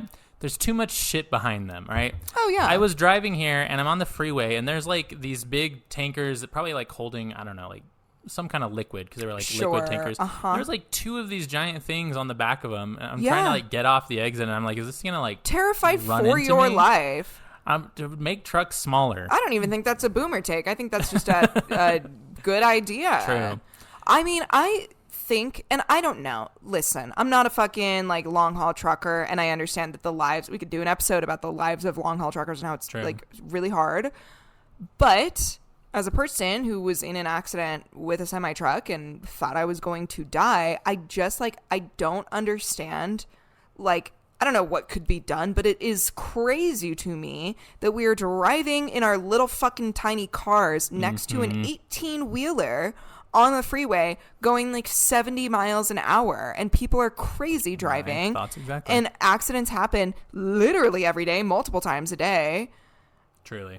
And semi-trucks are involved frequently, and it's like if you hit a semi-truck, you're probably gonna die if you're in a car. Literally. Thankfully, I fucking didn't somehow by some damn miracle, but like, yeah, it's just like, it's so, and I don't know what the fuck we're gonna do about it, like what to change, but like, it is insane to me that we're driving on the road, and it's like, I can't even see in their window. Like, I know, it's crazy. Or like headlights are too bright. That's another one of mine. Oh, fuck headlights LED headlights. Too bright. Fuck LED headlights, dude. Those should be fucking outlawed. They are so dangerous. They're so dangerous. I mean, we were at the drive-in recently with Saw Longlegs, and like just the like amount of like, because people like would turn on their headlights and it would like make it so you couldn't even see the screen. Yeah. I was like, Jesus Christ, like turn those off. Well, first off, turn your headlights off. Why at the are you drive-in, doing that at the drive-in? Like, they're too bright. I haven't been to the drive-in in forever. Oh, it's really fun. It is fun. I know, and I don't have a hatchback, but I feel like it'd be fun to like back up and like open the top and sit in the back. I do. We can take my car. Exactly. Yeah, that would be fun. It is pretty fun, and it is fun. Again, it's less fun in. I mean, it was still fine, but like when you're just sitting in like your driver's seat, it's like less. Yeah, of you an can't experience. Like cuddle. Yeah. Yeah. Also, listeners, if you have watched Longlegs, let us know your feelings. True. Because we both saw it last weekend, me and Taylor, separately, but together in a way. Yeah. In the spirit. In spirit, I was there with we were you. together. Yeah. So let us know your thoughts, because it was interesting. It was interesting. Again, very, very good and very uncanny. The ending, I think, revealed too much. Yeah. I have some issues with it, but I enjoyed it, and damn, Nick Cage can be a weird... He's a weird... again, he was made for being a weird guy. Made for this role. Yeah. Anyway. Along those same lines, hot fires are very similar.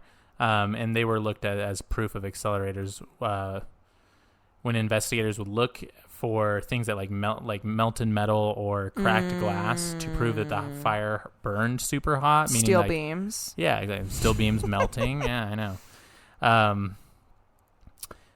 But yeah, so they would look for these kinds of things and disregard actually the fact that glass usually cracks from rapid cooling rather than rapid heat. Right. So it could be completely unrelated to the actual fire. Like if you doused a bunch of cold water on it, that could cause the glass to crack. Right, like when you put water on a fire to stop the fire from happening. Exactly. Like, so again, real big oversight there. Why don't they have firefighters working on these cases? Yeah. I mean, I know like some arson investigators work with like the fire departments and things, but again, like police departments are so like different. Like it's hard to, one police department might do something great and the other ones are just like, oh, I don't know. You know? Oh, the fire did it. Yeah. I think of like, I have mixed feelings on The Office, but I do like that one episode where Dwight like does the safety fire thing and then like lights off a firecracker or something. And they're like, the fire is shooting at us. The fire has a gun. Love it. So these small assumptions made by investigators may sound like simple enough mistakes to make, and I would agree, if it weren't the lives of many individuals that were being stripped from them over errors. And if errors. you weren't literally the law. You're like, literally if you weren't the one, like, fucking... you can make a mistake if it's not your job to do this. And if people's damn lives aren't on the line. Literally. Anyway, calm down, Phoebe. Arson is one of the most difficult things to prove, without a doubt, considering that most of the evidence is burned to a crisp. Mm-hmm. Investigators were treating these generalizations like they were law, and unfortunately, the law caught up with quite a few innocent people. Mm-hmm. As kind of what we were saying with Phoebe's thing, like they kind of just ran with it as like, this is gospel. You know? But yeah, that's church, bro. That's church, yo. As Bible. Our Lord and Savior Skinny Pete once said on Breaking Bad. That's church, yo. Oh, man. Now it's time to get into some of the depressing stuff. Cool. Victor Rosario was arrested in 1982 when he walked by a burning apartment building that would take the lives of 8 people, 5 of which being children. Very sad. It was reported by a witness that Victor was pounding on a window trying to help the individuals escape. Unfortunately, in this attempt, he unknowingly broke a window and actually fed the flame with oxygen, which is, again, no shade on Victor. I'm sure he was really just trying to help. Obviously, he was just trying to help. But horrible. Yeah, it's very sad. Investigators brought him in for an 8-hour interrogation. Dude, fucking that shit needs to be illegal. It's crazy. You're not going to get a straight answer out of anybody after sitting there harassing them for 8 hours straight. That's so... Anyway, okay. It's insane. After a full work day of being grilled by the cops... Yeah, that is a fucking work day, dude. Jesus. And again, after, who knows, he probably worked that day, like, you know... Yeah, he probably was like, sorry, and he just saw a bunch of people burned to death. Right, and he was trying to save them. Yeah. Oh, my God. After a full work day being grilled by the cops, who I'm sure need to meet their quota, he would sign a confession letter. Victor states he did not know what he was signing, or that the paper was a confession letter. And again, I don't blame him. It. After being interrogated for 8 hours, he was probably like, just get me the fuck out of here. Exactly. Exactly. The cops also claim that Victor threw a Molotov cocktail, and that's what caused the initial flame. Yeah, I know. After maintaining... It's like, based on what? Yeah, like, where did you get that from? Their brain. Yeah, literally. After maintaining his innocence in prison and lawyers taking on the case, and discovering that much of the evidence was outdated technique, and reviewing statements from the witnesses of the fire, who say that they never saw Victor throw anything, he was eventually released. Victor spent 32 years in prison before he was released. Oh, my God. 32 years. And fortunately, nothing gets you back 32 years. He was awarded $13 million for his wrongful imprisonment, which is, again, great. The least you could do. Like, Yeah. Oh my God. Based on like nothing. Based on the fact that he was there. Oh my God. That he walked by. And it's like, oh, the idea that this poor fucking guy saw this burning building and was like, I would love to help try to save these people. Trying to help, yeah. Accidentally, like, you know, fed the flame unknowingly while trying to help save people. And then is just with no rhyme or reason charged with this crime, and then 32 years of his life are stolen from him. Gone. That's so And there's a really horrific. good, if you like search his name, Victor Rosario, I don't have the website right here, but there's a really good piece that the lawyer who like helped him wrote, because she like, again, like she like dedicated like hours and hours and hours to like talking with him. God bless her. Yeah, it was crazy, but yeah, I would suggest reading it because it is kind of harrowing. Like it's wild. And again, he like maintained his innocence the whole time. He's like, I didn't do this. Yeah. In 1989, a man named Han Tak Lee was with his 20-year-old daughter in a cabin for like I think it was like a religious retreat of some kind. And a fire broke out, killing his daughter while Lee was able to escape. About a week later, he was arrested. Here's an excerpt from the PA Innocence Project's, Pennsylvania Innocence Project. Han went to trial in September of 1990. The prosecution's case highlighted testimony from 3 experts, 2 of whom testified testified to the cause and the origin of the fire, and 1 of whom analyzed the debris and said accelerants were present. The defenses consulted a fire investigator but did not call him as a witness, as the investigator thought the fire was accidental but could not identify the cause. The defense theory at trial was that Ji Yun, which I believe it was his daughter, suffered from depression, set fire to herself. Han was convicted and sentenced to life in prison without the possibility of parole. Oh my God. So the defense's argument was like, oh, it was his daughter lit herself on fire, and then the prosecution was like, no, like he did it. So again, obviously, like your daughter just died, like terrible thing, and then you are sentenced to life in prison. Oh my God. Oh my God. And a possible suicide too. Literally. And I don't know, again, it's hard to say if she actually did or not. Because again, it's a fire, so like, finding the source is not an easy task. I might not have put it in here, but like there's statistics that like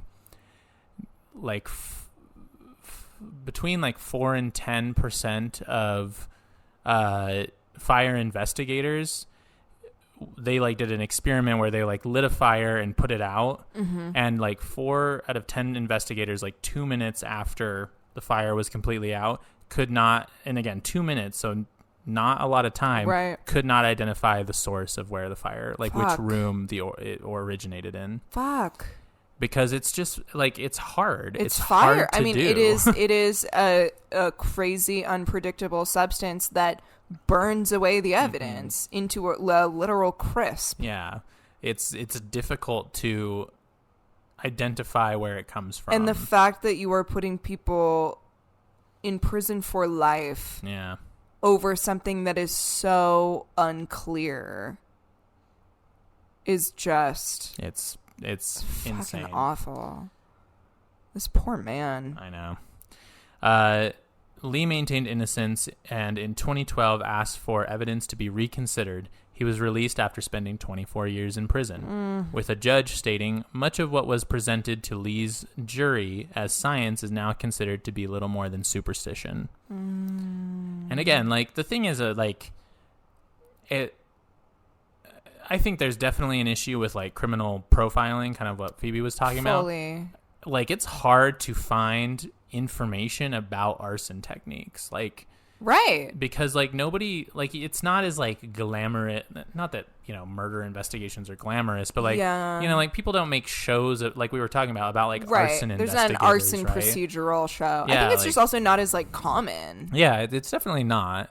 And like so killing somebody with a gun is far easier and more accessible and more like Like, if you want to murder somebody, you know if you shoot them in the face, they're going to fucking die. Versus, I'm going to light this building on fire and hope it kills the person I want it to. Like, it just doesn't happen as much as, like, a homicide And would. I think, like, a lot of times, you know, because there are a lot of people who do commit murders for various reasons. And a lot of times, like, you know, most people aren't, like, devoid of complete empathy. Like, they don't want to kill a whole apartment building of people, you know? Right. Yeah.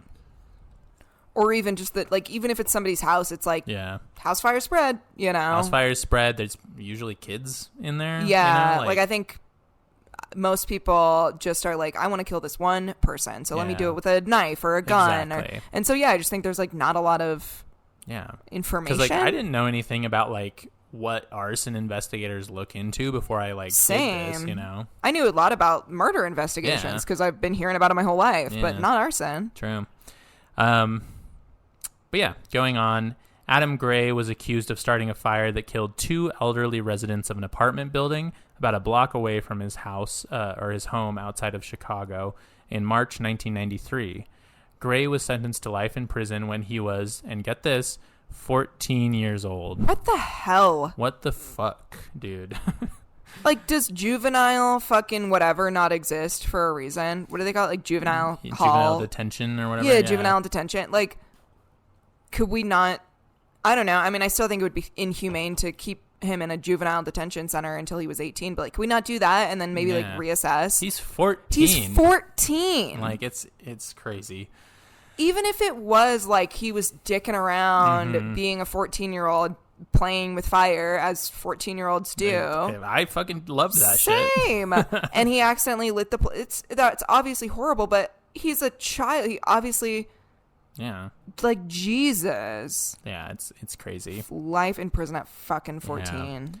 Investigators insisted gas was used despite no gas being found during testing. He was interrogated and prevented from seeing his mother or brother during his time with the police being interrogated, and was coerced into confessing. How is that legal? I know, it should be illegal. And he's 14. He's a child. He's an actual... He can't legally, like, speak for himself, really. Yeah, he legally can't do anything else, but he can talk to the cops without his mom. Yeah, like, for hours. What the fuck do you mean? Like, it's so crazy. He spent 24 years in prison, and fortunately, again, was awarded $27 million after being released. How many years? 24. So he would be, 38 when he was released? Oh, my God. Again, like, his childhood was ripped from him. Yeah, completely. Because, again... In his 20s. In his 20s. And most of his 30s. Yeah. Like, his life. His life. Now he is a middle-aged man, and that's fine, but, like, you never really truly got to be a normal person because you were a teenager, a young teenager, and you lived in a fucking torture box. Yeah, that's so evil. It's the most evil thing that exists. God. This brings me back to my first story of Cameron Todd Willingham. Yes. I say this one for last because it is the saddest, whose case wasn't much unsimilar from these other ones, except he wasn't given the chance to prove his innocence. In 2002, a report was sent to, of course, the Texas Board of Pardons for Willingham, and they chose to continue with his execution. He was sentenced to death. Cameron Todd Willingham was murdered by the state in 2004 for a crime he likely did not commit. Now, as I'm sure you've realized, fire science used to be a fucking joke, and in a lot of ways still is. Yeah. But I am happy to say that strides have been made in rectifying this since the 80s. The NFPA, or National Fire Protection Association, has issued these things. They're like publications, NFPA 1033 and 921, which are peer-reviewed scientific approaches to investigating fires, which is fortunate. And has become the accepted standard for investigation by courts and most police departments. So it's like a bunch of, again, like fire scientists who have like gone to school to study fire and how it works and like how things burn. They have like specific chambers they use now to like be like, oh, like what kind of gases does this emit and things like that. So there are like people who actually like care about like the facts when it comes to fire. Yeah. And again, it's hard to know things like for certain, but like any kind of like clarity in how these things happen helps with. I mean, anything other than what the fuck they were doing. Literally. So yeah, again, fortunately, this has become like the standard, and it dispels many of the myths as well of like how investigators were approaching arson cases. It's also much more common now for like actual fire experts to be brought in to testify and consult with law enforcement. Whoa. And again, I think unfortunately, and I'm not giving a pass to police departments, but like it wasn't really a thing until like, again, like fire wasn't really on the map as like a crime until like the 70s. So like for a long time, fire science and like fire research wasn't really like available, you know, like right. it's still a relatively like new field of study, sure, you could say. Yeah. But yeah, obviously progress still needs to be made. And again, like I was saying, this research was really hard to come by. Like the Wikipedia pages for fire science and faulty arson, as well as like the National Fire Protection Association, are like unfinished. Like they have like the big like blob that pops up. Yeah, when I was, that's researching. like careful. Yeah, so it's like a lot of. Unfortunately, like a lot of this is just not known by people. Like, yeah, and I assume that it also extends to like police departments and like people who, of course, you know, you have a fire investigator who's been investigating fires for 20 years. Yeah, and it's like, unfortunately, he's the expert we all look to because he has been doing this for 20 years. Yeah. But like the shit that he learned was from some other guy who just like learned it from looking around burnt houses. Exactly. Like, well, and I think too, it's like when you're expecting police to be experts in so many different areas, and don't get me wrong, I know there's different detectives and I know there's different agencies assigned to different things and blah, but like the initial a group of police is going to go in and kind of assess a scene and draw a conclusion from there, and you're sort of expecting them to like know information about all of these different areas that people literally have to be experts in. It's like it's just not feasible. It's not a feasible way to do things. And again, it's as sad as it is. Like I feel like what we were kind of talking about with like arson being like lame or whatever is like kind of true to an extent. Like again, it's less. You don't get TV shows about an arson investigator, right? So it's like it's just like flown under the radar. Like people don't really know about it. Like, yeah.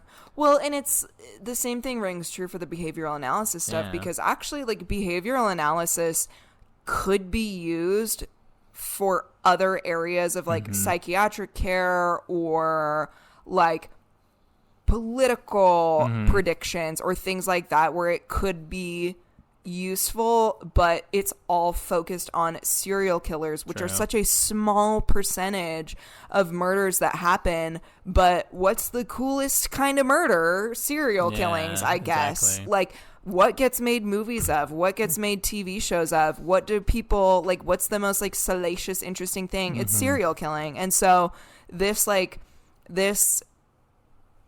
procedure, which like again, it's fucking not accurate, but like it can be used in the one of the articles that I read, the Vox article that I read. It was talking about how like this actually could be used in different areas to get like something positive out of, but they won't because it's like the glitz and glamour of like investigating serial killers. True, like the rugged detective that's like gotta outsmart the like smartest serial killer, or the whatever, like true detective Matthew McConaughey ass, and so it's like your aspiring detective probably isn't gonna want to be like, ooh, arson, how delicious. No, exactly. Like they're probably gonna want to be on a hard cut homicide case. I don't know, it's interesting.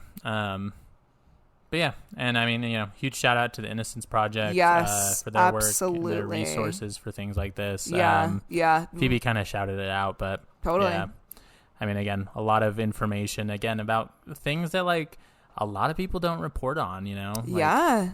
It's much more entertaining to watch a court filing where someone gets sentenced than it is to read an article about someone who's exonerated. Exactly.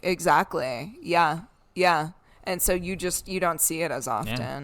But again, if you want happy, or maybe not even happy endings, but like, I don't know, at least like a form of justice. Yeah. Go check out the Innocence Project. Look at the people that they've been able to free and help.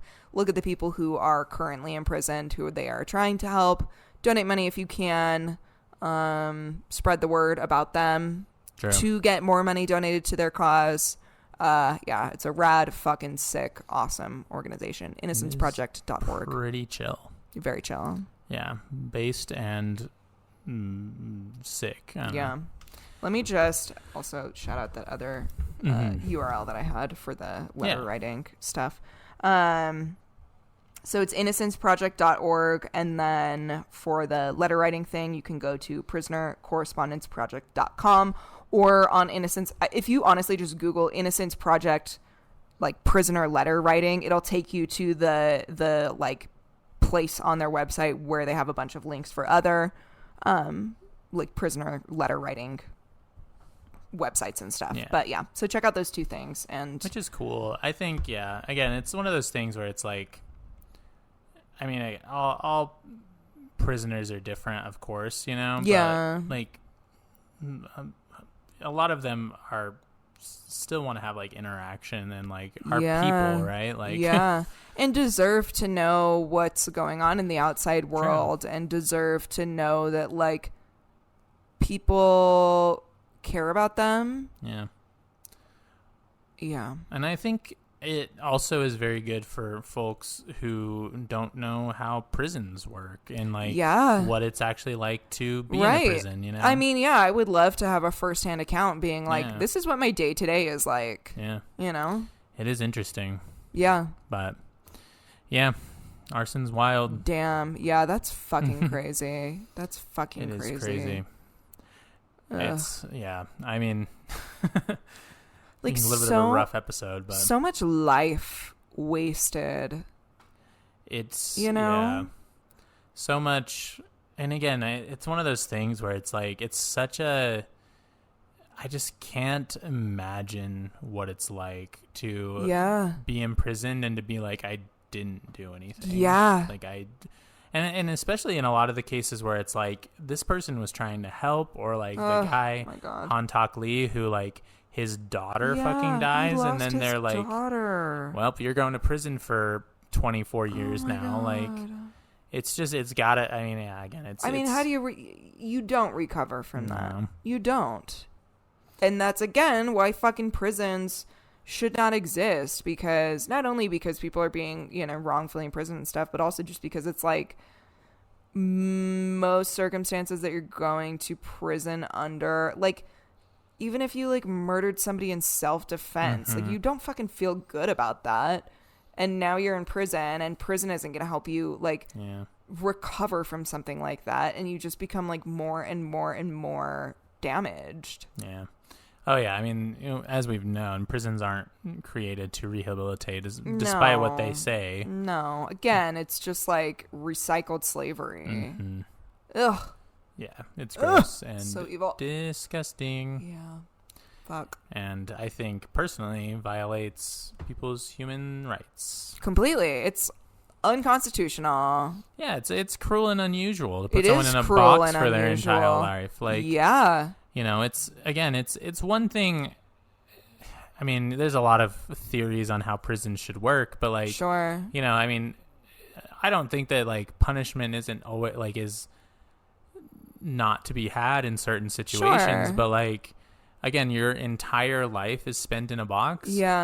What's the point? What's the point of that? What does that do for anybody? It's crazy. And again, like the death penalty is just state sanctioned murder. Like you're just like, oh, this person killed someone, let's do the same thing. And okay, eye for an eye. Like what is that? No, it's crazy. Anyway. But, yeah, anyway. End of the episode. At least Shiv is really, really cute. Oh, and know. a little She's baby. been so good this whole time. I know. What a tiny baby, She's everyone. getting a little drink of water right now. She winked at me. Hi, sweetie. True. Yeah, thank God for little baby dogs. True. We all need our pets. Give them a kiss. And little for baby us. cats and little baby snakes and little baby birds True. and little baby... True. A tarantula, maybe. I don't know. If that's your thing. What's your pet? Yeah. Didn't we ask the people to send in? We probably asked this like 600 times. But you know what? I'll ask again. Send us a photo or whatever of your. Tell us about your pet. Tell us about your pets. We want to hear. Yeah. Tell us about your pets. Tell us what you thought about long legs, and tell us what your time is on the New York Times Mini. Yeah. Every day. Because me and Taylor play, and we'll send each other our times every day. Yeah. And I want to know what your time is. I would be so interested. I can know if I'm smarter and better than you. So true. Honestly, yeah. I mean, not to brag, but I fucking kind of slay connections. I'm not gonna lie. Taylor slays connections. I've been off I haven't been doing any of my New York Times games lately, but You always hit the crossword though. At least, I do usually hit the crossword. Yeah, I just love the mini. I love it. I love a good crossword. I have a book of them. Need to do more of them. That's fun. I would love to do that. I always feel really good if I beat my mom. My mom will get the mini in like 15 seconds. And I'm like, bitch, how? Yeah. What are you? Are your fingers like flying across that keyboard? Key puzzle? Keypad? What do you call it? Keypad? I don't know. Sure. Anyway. Yeah. No, I mean, I feel like there's something inherently like about becoming a mom that just makes you good at word games. Oh, it's so You're fucking just so true. good at word She's games. so good at them. Because my mom as well. I'm like, anytime we play like Word Hunt or fucking Scrabble, Scrabble, like, she just fucking slays. I'm like, how do you just know so many fucking words? Yeah. No, it's a mom thing. It is a mom thing. Yeah. Like becoming a mom, you're just like apoplexy. Yeah, you're like literally. the dichotomy of it all. The way she's always maligning.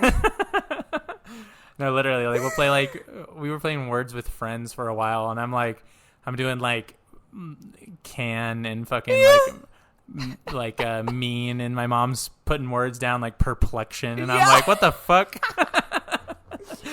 Oh my god. How did you like what the fuck? When did you even learn that? How do you even know that word? What are you talking about? It's crazy. Although I do regular game nights, which we should have a game night.